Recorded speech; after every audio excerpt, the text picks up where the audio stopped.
Bienvenue dans Méditons ensemble. Chaque jour, du lundi au vendredi, nous allons partager un moment de méditation et de réflexion ensemble pour nous connecter à Dieu et à nous-mêmes.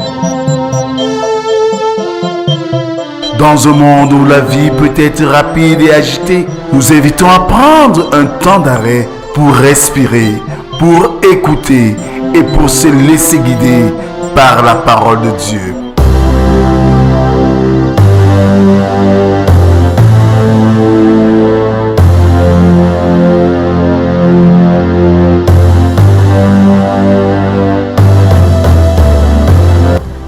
Rejoignez-nous chaque jour pour une méditation guidée, basée sur les Écritures et destinée à vous aider à trouver la paix, la joie et la sérénité dans votre vie quotidienne.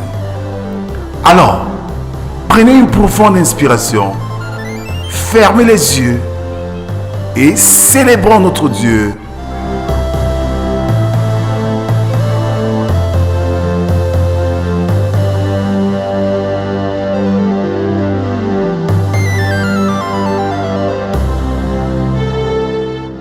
Bien-aimés dans le Seigneur, nous sommes aujourd'hui le jeudi 27 février 2025.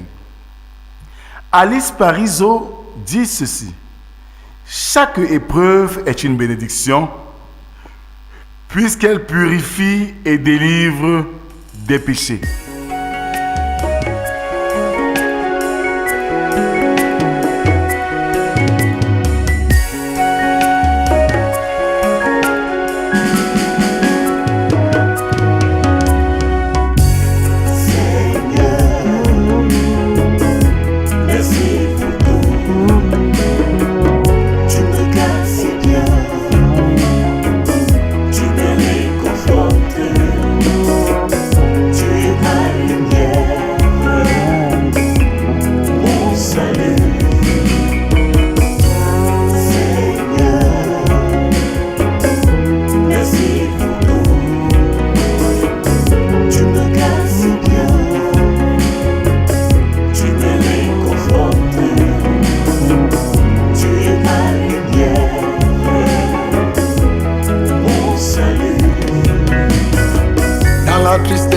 Dans la joie, ton assistance me rassure.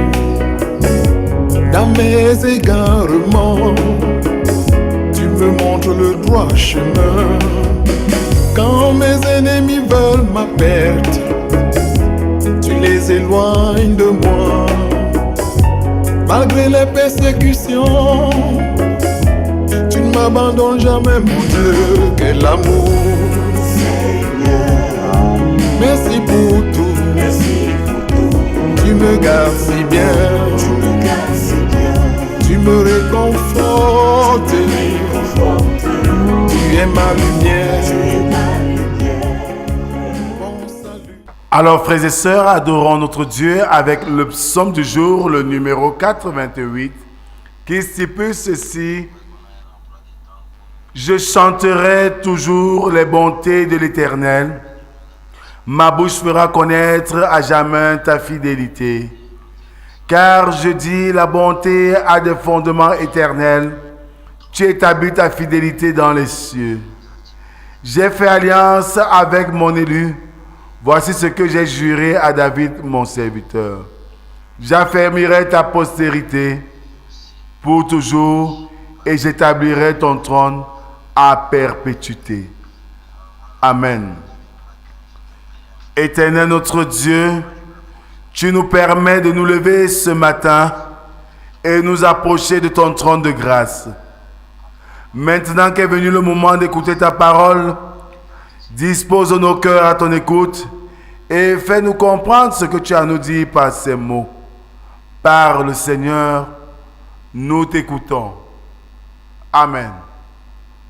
Ce matin, nous méditons dans l'évangile de Jésus-Christ selon Luc, chapitre 11, versets 37 à 54.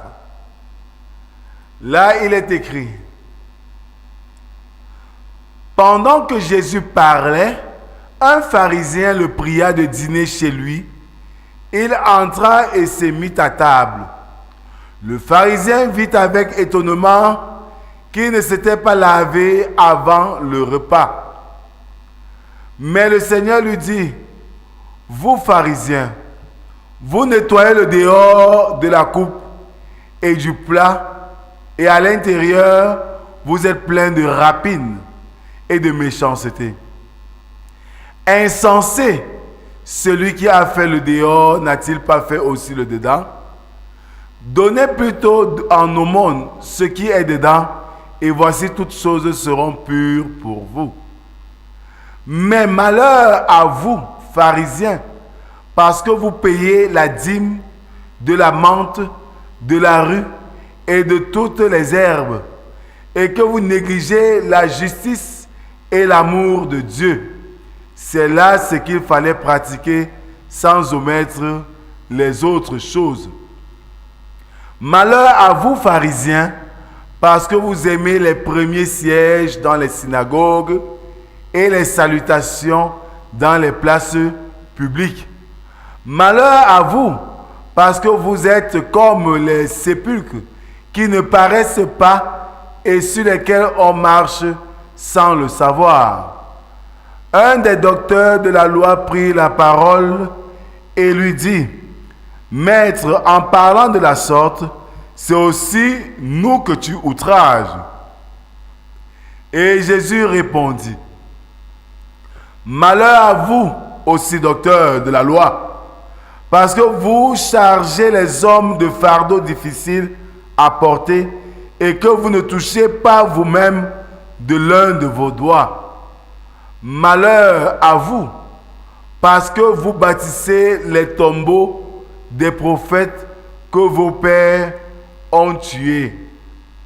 Vous rendez donc témoignage aux œuvres de vos pères et vous les approuvez, car eux, ils ont tué les prophètes et vous bâtissez leurs tombeaux. C'est pourquoi la sagesse de Dieu a dit, je leur enverrai des prophètes et des apôtres. Ils tueront les uns et persécuteront les autres, afin qu'il soit demandé compte à cette génération du sang de tous les prophètes qui a été répandu depuis la création du monde, depuis le sang d'Abel jusqu'au sang de Zacharie, tué entre l'autel et le temple. Oui, je vous le dis, il en sera demandé compte à cette génération. Malheur à vous, docteurs de la loi, parce que vous avez enlevé la clé de la science. Vous n'êtes pas entrés vous-même et vous avez empêché d'entrer ceux qui voulaient entrer. Quand il fut sorti de là, les scribes et les pharisiens commencèrent à le presser violemment et à le faire parler sur beaucoup de choses, lui tendant les pièges pour surprendre quelques paroles sorties de sa bouche. Amen. Bien-aimés dans le Seigneur, nous devons tous veiller à l'état de notre cœur. Il doit être purifié et régénéré. Alors que nous nous intéressons au grand sujet de la loi et de l'évangile, nous ne devons pas négliger ceux qui s'avèrent de moindre importance. Dieu les a tous créés. Quand certaines personnes cherchent à nous piéger par nos paroles, adressons au Seigneur cette prière. Donne-nous d'user de la prudence et de la patience pour que leur mauvais dessein soit sans effet. Donne-nous une réelle douceur, de caractère et de patience, afin que nous puissions te glorifier quand nous sommes attaqués pour la gloire de ton nom, et que le Saint-Esprit puisse reposer sur nous.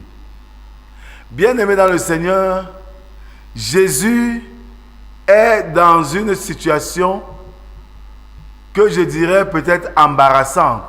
Bon, pas lui certainement, mais en fait l'histoire de ce jour est une histoire qui semble être embarrassante. Jésus est dans sa mission habituelle. Il annonce l'évangile. pour transformer les cœurs.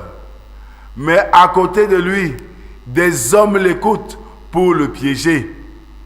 Et il les avertit. Il attire leur attention de ceux qui sont des tombeaux blanchis, de ce que ces gens-là soignent l'apparence, ils soignent le paraître et non l'être. Et voilà le véritable problème que nous vivons dans la société d'aujourd'hui. Nous soignons notre paraître, pourtant nous souffrons dans l'être. Or, le Seigneur nous dit de purifier d'abord l'être avant de paraître. Les pharisiens aimaient le tape à l'œil, le m'as-tu vu? Mais alors, ils étaient vides à l'intérieur. Le chrétien, dans son humilité, doit se montrer profond dans la foi, dans son être, et humble de l'extérieur. Voilà ce que le Seigneur nous recommande ce matin. Amen. Merci Seigneur pour cette autre occasion que tu nous révèles ce matin, de nous armer d'humilité et de service à l'endroit du prochain, tout en étant prudent des sévices que le malin ne cesse de faire autour de nous, passant souvent par nos proches. Ils nous tendent des pièges. Ils veulent voir comment nous réagissons. Ils enregistrent nos conversations. Tout cela, Seigneur, pour nous faire souffrir. Merci parce que, Seigneur, tu nous en préserves toujours. Continue à veiller sur nous. Nous te confions cette journée et tout ce que nous aurons à faire. Ne nous abandonne pas, Seigneur. Éclaire-nous par ton esprit pour que nous puissions porter encore plus haut le flambeau de ton nom. C'est au nom de Jésus-Christ, ton Fils, que nous t'avons ainsi prié. Lui qui nous a appris à te dire: Notre Père qui es aux cieux, que ton nom soit sanctifié, que ton règne vienne, que ta volonté soit faite sur la terre comme au ciel. Donne-nous aujourd'hui notre pain de ce jour. Pardonne nos offenses, comme nous pardonnons aussi à ceux qui nous ont offensés.